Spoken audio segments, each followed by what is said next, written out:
Un jour prochain, nos descendants ouvriront un dictionnaire de notre temps. Et qu'y trouveront-ils? Que liront-ils à l'entête des mots bouteille, plastique, océan, déchets, ou encore banquise, environnement, transport, famine, justice, solidarité nucléaire, forêt? Y liront-ils l'appel à la responsabilité que nous nous serons fixés? Ou bien y découvriront-ils l'ampleur de nos étonnantes insouciances, de nos incroyables contradictions? Tandis que notre temps est confronté à l'actualité de toutes ces notions comme de centaines d'autres, comment les définitions que nous en donnons reflètent-elles ou non la conscience que nous en avons ou devrions en avoir? Comment nous parlent-elles du monde actuel, de ses souffrances, de ses espérances, de leurs interrelations? Face à l'ampleur des bouleversements planétaires, face à la nécessité d'en appeler à une intelligence collective seule en mesure d'en relever les défis, un lexique contemporain de la planète, dit Lexis 21, a aujourd'hui toute sa place. Il est le fil conducteur et il sera l'aboutissement des dialogues du 21, initiés le 21 mai 2021 et se projetant sur un cycle de 5 ans, jusqu'en 2026. Dans quantité de domaines qu'ils relèvent des sciences, des croyances, des métiers, des arts ou ici de l'environnement, une entreprise contemporaine du langage, ouverte, plurielle, doit être tentée. Non pas pour collecter des définitions académiques aussi utiles soient-elles, mais pour aller à la rencontre de nos indéfinitions. Entendons de nos 1001 manières de penser, vivre, dire ce monde dans la diversité de nos opinions, pratiques, cultures, langages, histoire.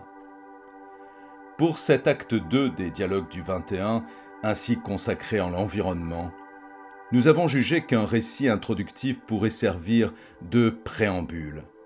Il a pris forme de l'histoire d'une bouteille à la mer.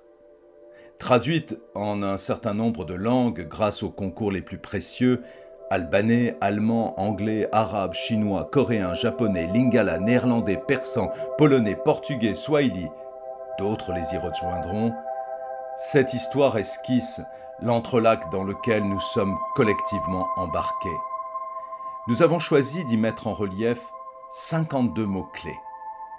Objets, déchets, bien-être, eau, océan, terre, planète, climat, forêt, vision du monde, ville, fragilité, travail, consommation, entreprise, bien-être, commerce, partage, agriculture, argent, mesure, réussir, renoncer, crise, catastrophe, histoire, progrès, changer, avenir, génération, vie, repère, risque, santé, énergie, manger, genre, handicap, gouvernance, société, étranger, humanité, nous, langage, culture, communication, complexité, éducation, utopie, responsabilité, intelligence, dictionnaire.